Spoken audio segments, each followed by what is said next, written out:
c'était ma première fois de venir en Suisse, même si ça n'a pas été fait. Alors j'avais donc la soif de visiter la Suisse, mais aussi de visiter les paroisses, de prêcher et d'avoir des entretiens avec les gens. Et puis, j'avais la soif de savoir les paroisses qui soutiennent nos projets, comme l'éducation et les enfants de la rue. Tu sais que trouver quelqu'un qui pense à toi et qui a toujours la volonté de te soutenir, c'est pas chose facile. Alors, je voulais donc rencontrer ces gens qui soutiennent nos projets, avoir connaissance avec eux. Ici, la situation commence à s'améliorer, mais pas totalement puisqu'il y a des changements. Aujourd'hui, on peut trouver 5 cas et demain 10 cas et le lendemain 20 cas. Donc, il y a un changement de nouveaux cas de COVID-19.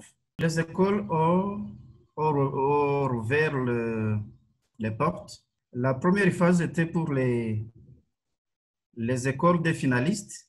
Et puis, la deuxième phase sera pour les enfants de la première année et deuxième année secondaire et la quatrième année. L'Église a pensé à vous et a programmé un dimanche de prière pour nos partenaires, et spécialement pour la DM Échange et Mission. Donc, nous prévoyons le dimanche de prière pour nos partenaires le 22 novembre.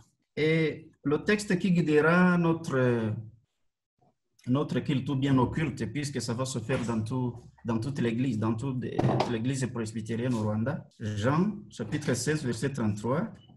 Et c'est un verset qui dit, « Je vous dis ces choses pour que vous ayez la paix à moi.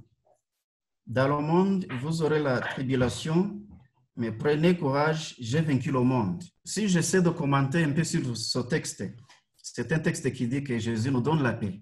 Avoir la paix ne signifie pas que tout est bien dans la vie de quelqu'un ou de quelqu'une, mais exprime plutôt la notion de bénédiction positive, en particulier en termes d'une relation précise avec Dieu.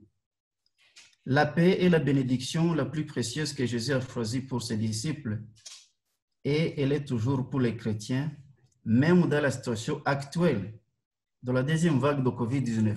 Donc, nous vous souhaitons la paix. Que la paix du Seigneur soit avec vous.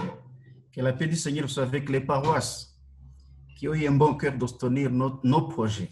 Nous vous portons dans nos prières, puisque l'état que vous traversez, la situation grave dans laquelle vos paroisses se trouvent, nous affecte aussi. Ça affecte nos élèves, ça affecte nos écoles. Nous sommes loin les uns les autres, mais nous sommes plus proches dans la prière. Merci.